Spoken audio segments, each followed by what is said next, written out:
In this guide, I'll show you how to fix analog stick drift on your PS4 controller without taking it apart. So the first thing you want to do is rotate your analog sticks clockwise a couple times.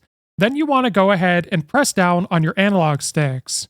Now once you've done this, you can release, and we're going to do the exact same thing, except we're going to go counterclockwise. So after you've done it a few times, you want to press down to try and reset the analog sticks and try to remove any dirt, dust, or debris. Now, once you've done this, if you push your analog stick to the opposite side, you'll see that there's a little gap that's formed.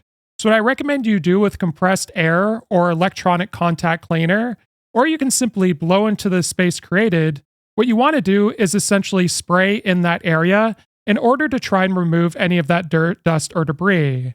So in this example, I'm going to use the electronic contact cleaner, trying to not get it all over the controller, essentially trying to get it in that little gap and moving it around to try and get it into the controller where the analog stick potentiometer is. So once you've cleaned the entire circumference of your analog stick where the gaps form, what you want to do is move the analog sticks around and see if you're getting stick drift.